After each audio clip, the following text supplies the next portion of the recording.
Under section 54 में इसको exemption क्या मिल जाएगा, 8 लाख रुपए का जो नया हाउस परचेज किया है उसका इसको एग्जाम्पशन मिल जाएगा। अब कितना है लॉन्ग टर्म कैपिटल गेन, 1,88,100 आगे क्या करता है कि वो एक नया हाउस परचेज किया है 7,74,000 रुपया का और उसको वो भाड़े पर दे दिया, ठीक है। फिर उस घर को उसने 15 जून 2019 को 16 लाख में बेचा। फिर ये दूसरा घर का बात बता रहा है, 16 लाख रुपया में बेचा, तो सेल कंसिडरेशन हो गया 16 लाख रुपया दूसरे घर का। और उसका इंडेक्स कॉस्ट ऑफ एक्विजिशन निकाले 7,74,000 इंटू करंट ईयर का इंडेक्स 289 डिवाइडेड बाय जब वो परचेज किया था, तो परचेज किया था 7,74,000 में कब, 2007। तो 7-8 का इंडेक्स नंबर दिया हुआ है 129, तो 17,34,000 आया। तो यहाँ पर दूसरे घर से इसको नुकसान हो रहा है, लॉन्ग टर्म कैपिटल लॉस हो रहा है 1,34,000 रुपया का। प्रॉब्लम। फिर उसके बाद कहता है कि उसने कुछ परचेज किया था ज्वेलरी 2,58,000 का। तो याद कीजिए ज्वेलरी खरीदने का कोई एग्जाम्पशन नहीं मिलता है। ज्वेलरी अगर आप खरीदते हैं तो उसका कोई एग्जाम्पशन आपको नहीं मिलेगा, ज्वेलरी खरीदने पर कोई एग्जाम्पशन नहीं है। 22 फरवरी 2020 को उसने ज्वेलरी को बेच दिया 7 लाख रुपए में, तो ये सेल कंसिडरेशन होगा। साल में बेचा है 7 लाख रुपए में, तो सेल कंसिडरेशन होगा। और फिर वो नया ज्वेलरी खरीदा 75,000 का। अच्छा, जो 258 में खरीदा था उसको 7 लाख में बेचा, तो अब 258 का आपको इंडेक्सिंग करना पड़ेगा। तो 2,58,000 इंटू 289 डिवाइडेड बाई जब वो परचेज किया था, 7-8 में परचेज किया था, उस समय का इंडेक्स नंबर है 129, तो 5,78,000। तो लॉन्ग टर्म कैपिटल गेन हो गया 1,22,000। और पुनः वो 15 मार्च को नया ज्वेलरी खरीदता है, तो नया ज्वेलरी खरीदने का कोई एग्जाम्पशन उसको नहीं मिलेगा। तो इस तरह से 1,88,100 रुपया फर्स्ट हाउस से इसका लॉन्ग टर्म कैपिटल गेन हुआ। सेकेंड हाउस से हुआ इसको लॉस 1,34,000 रुपया, और थर्ड हाउस से इसको हुआ गेन 1,22,000।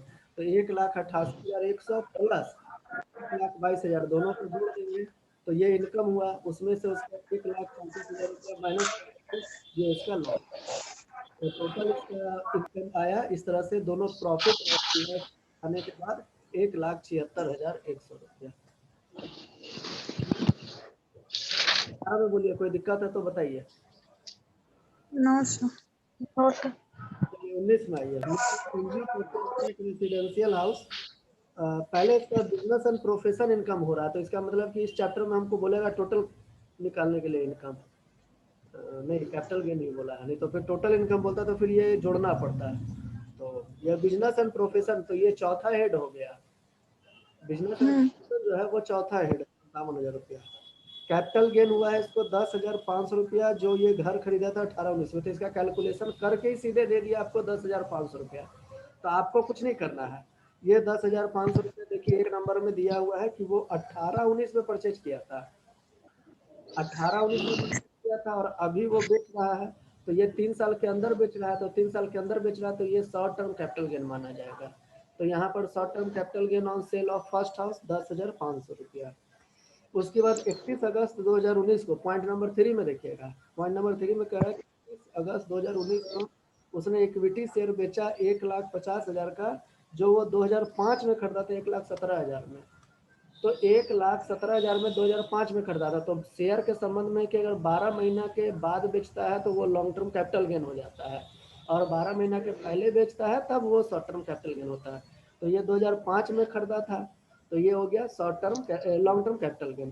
तो सेल्फ 1,50,000, उसका इंडेक्सिंग करना होगा 1,17,000 गुने 289 डिवाइडेड बाय जब का वो खरीदा था 2005, तो 2005 का इंडेक्सिंग होगा 116।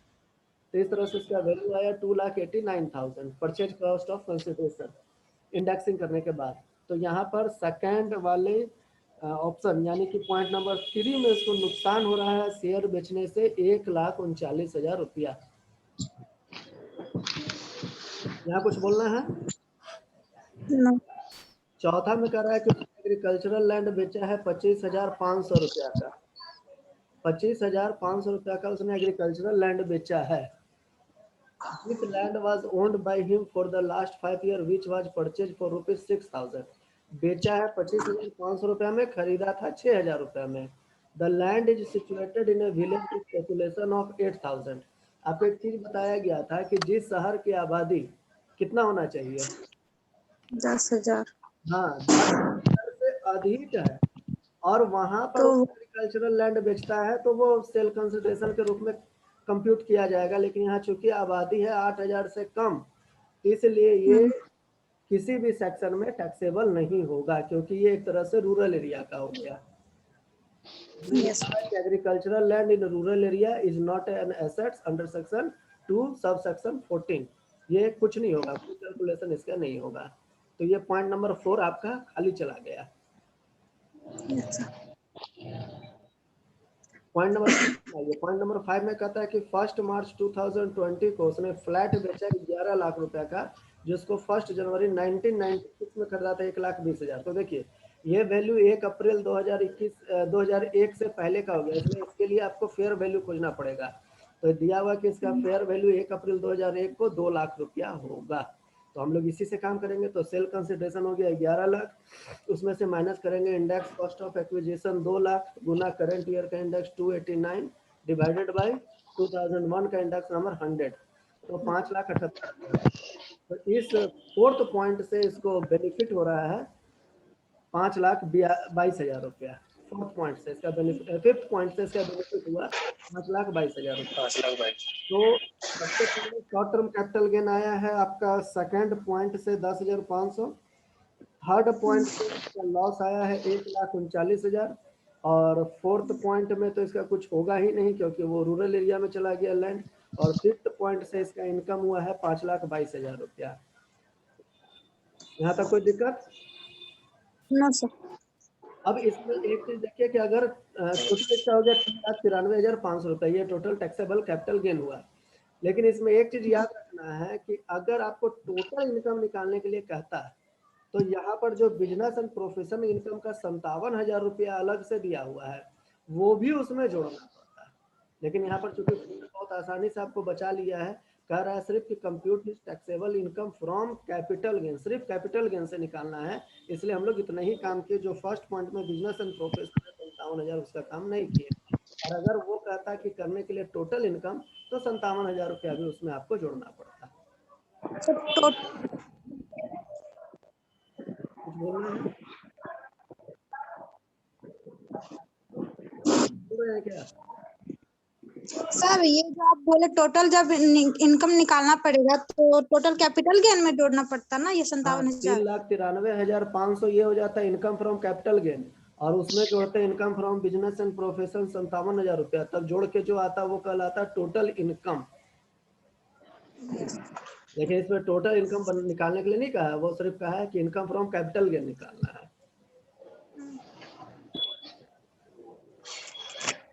क्लियर? यस सर, चलिए क्वेश्चन नंबर 20 कहता है मिस्टर एक्स ने ये फॉलोइंग इनकम आपको प्रोड्यूस किया। सबसे पहले बिजनेस का प्रॉफिट। देखिए इसमें भी यही बात हो गया, बिजनेस का प्रॉफिट हो गया तो ये एक अलग हेड हो गया। बिजनेस का प्रॉफिट एक अलग हेड है 2,50,000 रुपया। चलिए ठीक है, अगर बोलेगा टोटल इनकम तो इसको जोड़ना पड़ेगा। हाँ बोला ही है, नीचे में बोला है कंप्यूट द टोटल इनकम। तो बिजनेस का प्रॉफिट हो गया 2,50,000, तो सबसे पहले इसको 2,50,000। उसके बाद कहता है कि शॉर्ट टर्म कैपिटल गेन 12,000 रुपया, इसको भी हम लोग ले लिए सेकंड पॉइंट में short term capital gain. Long term capital gain on land 3,18,000, तो वो भी हम लोग ले लिए long term capital gain on land 3,18,000। Long term capital gain on other assets 10,000, वो भी हम लोग इनकम में ले लिए 10,000 रुपया।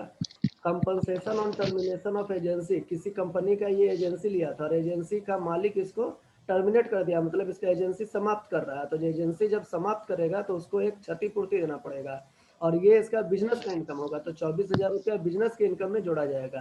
तो बिजनेस का इनकम जो फर्स्ट पॉइंट में दिया है 2,50,000 रुपया, उसमें 24,000 रुपया और आपको जोड़ना पड़ेगा, तो कुल मिला के हो जाएगा 2,74,000 रुपया बिजनेस का इनकम। और शॉर्ट टर्म कैपिटल गेन कितना हुआ वो अलग से दिया हुआ है। सबसे पहले सेकंड नंबर पॉइंट में देखिएगा शॉर्ट टर्म कैपिटल गेन 12,000 रुपया, वो एक अलग पॉइंट हुआ। और लॉन्ग टर्म कैपिटल गेन में आपका थर्ड पॉइंट में है 3,18,000, और फोर्थ पॉइंट में लॉन्ग टर्म कैपिटल गेन है 10,000। उसके बाद 6 नंबर पॉइंट में आप आइए, लॉन्ग टर्म कैपिटल लॉस दिया हुआ है 16,000। तो लॉन्ग टर्म कैपिटल लॉस को हम लोग कैरी फॉरवर्ड या एडजस्टमेंट कर सकते हैं सिर्फ लॉन्ग टर्म कैपिटल गेन से। लॉन्ग टर्म कैपिटल लॉस को शॉर्ट टर्म कैपिटल गेन से एडजस्ट नहीं कर सकते हैं। तो शॉर्ट टर्म कैपिटल गेन तो अपना जो 12,000 है वो रहेगा ही, और लॉन्ग टर्म कैपिटल गेन दो आइटम से आया है। एक आइटम है 3,18,000, एक आइटम है 10,000, तो 3,28,000 रुपया हुआ short long term capital gain. और लॉन्ग टर्म कैपिटल गेन 3,28,000 में आप माइनस कर दीजिए लॉन्ग टर्म कैपिटल लॉस 16,000 रुपया, तो कुल मिला के लॉन्ग टर्म कैपिटल गेन हुआ 3,12,000 रुपया। और आपसे इसमें मांगा जा रहा है टोटल इनकम, तो टोटल इनकम मांगा जा रहा है तो बिजनेस वाला भी इनकम जोड़िए 2,74,000, शॉर्ट टर्म कैपिटल गेन भी जोड़िए 12,000, और 3,12,000 रुपया लॉन्ग टर्म कैपिटल गेन भी जोड़िए। इस तरह से टोटल इसका इनकम हो गया 5,58,000। और अगर खाली कैपिटल गेन से बोला जाता है बनाने के लिए क्वेश्चन, तो उसमें शॉर्ट टर्म कैपिटल गेन 12,000 और 3,12,000 जोड़ते हैं, अगर खाली कैपिटल गेन बोला होता तो। लेकिन यार टोटल इनकम बोला है, इसलिए बिजनेस हेड से भी दो इनकम आपको मिला है, वो दोनों इनकम इसमें जोड़ा गया है। बोलिए 20 नंबर में किसी को कुछ बोलना है? 21 नंबर में ये कहता है कि श्री भगवान दास का इनकम है 2,25,000 रुपया profit from business and profession.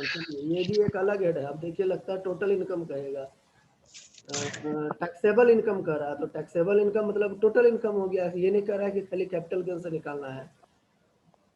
तो 2,25,000 रुपया बिजनेस प्रोफेशन का, तो सबसे पहले ऊपर में आ गया बिजनेस इनकम हो गया 2,25,000 रुपया। आगे कह रहा है कि उसने पहला पॉइंट में कि रेसिडेंशियल हाउस जो उसने बेचा है 15 अगस्त 2019 को 12,50,000 में, जिसको वो खरीदा था जनवरी 1, 2004 में 2,18,000। तो सेल कंसिडरेशन हो गया 12,50,000 रुपया। उसमें index cost of acquisition minus कीजिए 2,18,000 इंटू करंट ईयर का इंडेक्स 289 डिवाइडेड बाय जब का वो परचेज है 2004 का, तो 2004 का इंडेक्स नंबर है 109। तो इस तरह से इंडेक्स कॉस्ट ऑफ एक्विजिशन हो गया 5,78,000। तो टोटल कैपिटल गेन कितना आया 6,72,000 रुपया। उसी में आप क्वेश्चन नंबर ये पॉइंट 1 हो गया, और उसी में आप पॉइंट 2 में नीचे आइएगा। पॉइंट 2 में कह रहा है कि सिल्वर परचेज किया था 2007 में 2,58,000 का, जिसको वो 1 जून 2019 में बेचा 3,50,000 में। तो सेल कंसिडरेशन हो गया थर्ड पॉइंट का 3,50,000 रुपया। उसमें माइनस कीजिए 2007 में परचेज किया था, 2007 में परचेज किया था तो ये 3 साल से ज़्यादा हो गया, इसलिए इसका इंडेक्स कीजिएगा। तो 2,58,000 इंटू करेंट ईयर का इंडेक्स 289 डिवाइडेड बाई 2007 का इंडेक्स नंबर 129 से भागा दिए तो 5,78,000 आया। तो सेल कंसिडरेशन हो गया 3,50,000 और इंडेक्स कॉस्ट ऑफ एक्विजिशन हो गया 5,78,000। तो इसमें हो गया पॉइंट नंबर 2 में इसको long term capital loss 2,28,000। Point number 3 में आइए। पॉइंट नंबर 3 में कहता है कि वो शेयर खरीदा है प्राइवेट कंपनी का 50,000 का, और उसको बेच दिया है जून 2018 में खरीदा और 25 अप्रैल 2019 में बेचा 75,000 में। तो ये देखिए 12 महीना के पहले बेच दिया। तो 12 महीना के पहले बेच दिया तो शेयर के संबंध में 12 महीना से पहले बेचेगा तो शॉर्ट टर्म कैपिटल गेन, और 12 बाद बेचेगा तो लॉन्ग टर्म कैपिटल गेन। तो 75,000 में बेचा है, 50,000 में खरीदा है, तो 25,000 रुपया यहाँ पर शॉर्ट टर्म कैपिटल गेन हुआ, और इसका इंडेक्सिंग नहीं होगा क्योंकि ये शॉर्ट टर्म है। फिर कह रहा है कि जमीन खरीदा था 1,00,000 रुपया में, जिसको वो जनवरी 18 में खरीदा था, और जिसको वो 15 अप्रैल 2019 में बेचा 2,50,000 का। तो जनवरी 18 में खरीदा और अप्रैल 19 में बेचा, तो ये भी अगर आप ध्यान से देखेंगे तो 12 महीना के पहले हो गया। तो लैंड के संबंध में तो नियम होता है कि 36 महीना तक का सेल कंसिडरेशन, अगर 36 महीना से ऊपर होगा तो लॉन्ग टर्म होगा, 36 महीना से नीचे होगा तो वो शॉर्ट टर्म होगा। तो यहाँ पर सेल कंसिडरेशन हो गया 2,50,000 और सीधे इसका कॉस्ट माइनस हो जाएगा 1,00,000 रुपये। इसका इंडेक्सिंग नहीं होगा। क्यों नहीं इंडेक्सिंग होगा?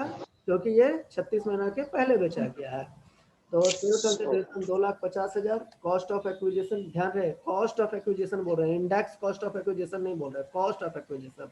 कॉस्ट ऑफ एक्विजिशन 1,00,000 रुपया। तो शॉर्ट टर्म कैपिटल गेन इसका भी आ गया 1,50,000 रुपया।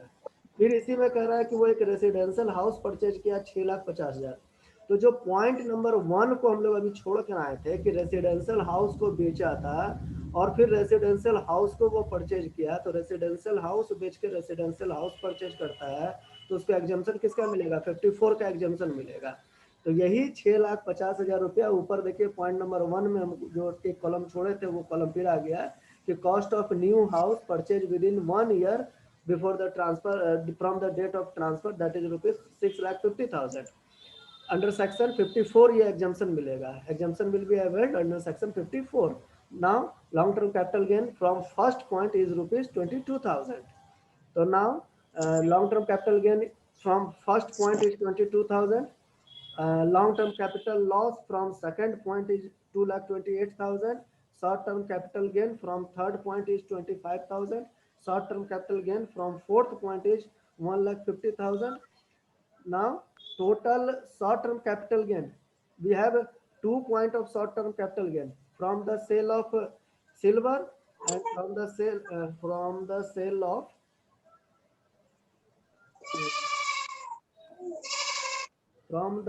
of share, third point, and from the sale of land, fourth point.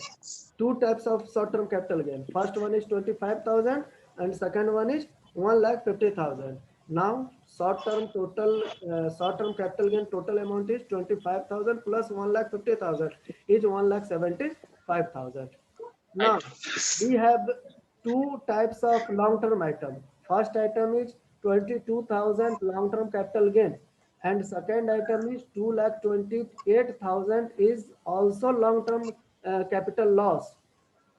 First item is 22,000 long term capital gain and second item is 2,28,000 long term capital loss. तो हम लोग ये पढ़े हैं कि लॉन्ग टर्म कैपिटल लॉस को long term capital gain से adjust हम लोग कर सकते हैं। तो लॉन्ग टर्म कैपिटल लॉस है 2,28,000, उसमें से हम लोग एडजस्ट कर सकते हैं लॉन्ग टर्म कैपिटल गेन 22,000। ठीक है। Yes, sir. Long term capital loss can set of against long term capital gain only, not from short term capital gain. long term capital gain can adjust from long term capital loss can adjust from long term capital gain. Long term capital loss can adjust from long term capital gain. Cannot, long term capital loss cannot adjust from short term capital gain. इस point में कोई confusion? No, sir. No, sir. तो इस तरह से 21 clear हुआ। Yes, sir. चलिए 22 में आइए। 22 में कह रहा है, 22 हम लोग किए थे क्या? 22 पहले किए थे क्या? No, sir. चलिए 22 में 23 से बिजनेस किया हुआ का है। इनकम है 3,35,000 रुपया, बिजनेस का इनकम है। तो टोटल इनकम अगर कहेगा निकालने के लिए, now we should calculate the amount of 3,35,000 in the calculation of total income. Second point is that he is the owner of 2 residential house. He sold one of them costing ₹4,11,000 in 2008-9, ₹13 lakh on August 16, 2019 and paid brokerage 20,000. Sale consideration is 13 lakh. Sale consideration is 13 lakh. Brokerage paid 20,000. Net sale consideration is 12,80,000. Minus index cost of acquisition 4,11,000 into 289 divided by index of 2008-9 is 137. Now amount is 8,67,000. Total long term capital gain is 4,13,000. On third point, personal car sold ₹90,000 and purchased 4 year back 1 lakh. तो जो personal assets होता है उसकी खरीद बिक्री capital assets नहीं होती है। फोर्थ पॉइंट में कह रहा है कि उसने एंसेस्ट्रल ऑर्नामेंट 1 जुलाई 2019 को बेच दिया है 29 लाख रुपए में। तो सेल कंसिडरेशन हो गया 29 लाख, जिसके कॉस्ट थे उनके ग्रैंडफादर के 50,000 1945 आज़ादी से पहले का कॉस्ट दिया हुआ है। तो वैसी स्थिति में हम लोग क्या करते हैं कि जब 2001 का हम लोग को फेयर मार्केट वैल्यू लेना पड़ता है, तो 2001 का फेयर मार्केट वैल्यू दिया हुआ है 10 लाख। तो 10 लाख इंटू करंट ईयर का इंडेक्स 289 डिवाइडेड बाय 2001 का index 100. 100. Now amount is 28,90,000. Sale consideration is 29 lakh and index cost of acquisition is 28,90,000. Now long-term capital gain is 10,000. Then we have two types of long-term capital gain from the sale of house, that is rupees 4,13,000, and from the sale of this type of ancestral ornament is rupees 10,000. Now total long-term capital gain is 4,13,000 plus 10,000, 4,23,000. And number one point is business income is 3,35,000. Total income is 7,58,000. Have any problem? No, sir. No, sir. Now we should move to question number 8. Now we should move to question number 8. Okay? Question number 8. 8. That was pending.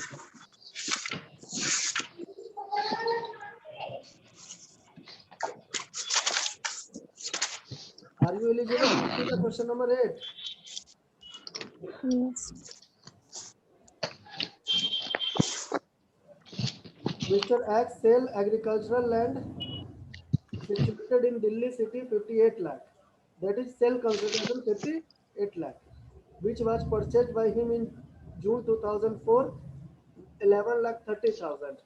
तो हम लोग को इसका indexing करना होगा. 11,30,000 का minus करना होगा. उसमें index cost of acquisition 11,30,000 into 289 divided by 2004 का जो भी इंडेक्स होगा 130. फिर उसने कहता है कि नया एग्रीकल्चरल लैंड परचेज कर लिया 20 लाख रुपया का और 6 लाख रुपया कैपिटल गेन अकाउंट स्कीम में जमा कर दिया. तो 58 लाख रुपया सेल कंसिडरेशन होगा. उसमें माइनस कीजिएगा इंडेक्स कॉस्ट ऑफ एक्विजिशन, वो संभवतः 11,30,000 गुने 289 डिवाइडेड बाय 113, मतलब 28,90,000 रुपया आएगा. तो आप 58 लाख में 28,90,000 रुपया माइनस कर दीजिए, जो भी आया वो कैपिटल गेन आया. उसके बाद उसने एक नई जमीन खरीद ली 20 लाख रुपया में. तो अंडर सेक्शन 54B, अगर सेक्शन 54B का उसको एग्जेम्पशन मिल जाएगा 20 लाख रुपये का, और उसने कैपिटल गेन अकाउंट स्कीम में भी जमा कर दिया 6 लाख रुपया, तो इसका भी छूट उसको मिल जाएगा. यानी टोटल छूट कितना मिल गया? 54B का हो गया purchase of new agricultural land 20 lakh और कैपिटल गेन अकाउंट स्कीम में जमा कर दिया 6 लाख, तो 26 लाख रुपया मिलेगा. तो 26 लाख उसमें से हम लोग माइनस कर देंगे. लेकिन इसका एक रूल था कि अगर कैपिटल गेन अकाउंट स्कीम में आप पैसा जमा करते हैं तो उसको विद इन 3 ईयर परचेज कर लीजिए जिस चीज को आप बेचे हैं वो चीज में. यानी कि अगर आपने यहाँ कृषि योग्य भूमि को बेचा है तो कृषि योग्य भूमि को आप परचेज कर लीजिए. लेकिन उसने क्या किया कि 5,50,000 रुपया ही निकाला. तो जिस साल वो पैसा निकाला है अप्रैल 2021 में, तो अप्रैल 2021 में वो पैसा निकाला है, तो 21 का ये इनकम हो गया, 2021 का ये इनकम हो गया. तो इस पर टैक्स लगेगा 2022 2023 में इस पर इसको टैक्स लगेगा. 30 अप्रैल 21 को पैसा निकाला है तो 21-22 का ये आमदनी होगा और 22-23 पर इसको टैक्स लगेगा. तो 22-23 पर इसको कितना टैक्स लगेगा? 50,000 रुपये जो वो नहीं निकाला वो 50,000 पर इसको टैक्स लग जाएगा. यस. यहाँ कोई दिक्कत है तो बोलिए.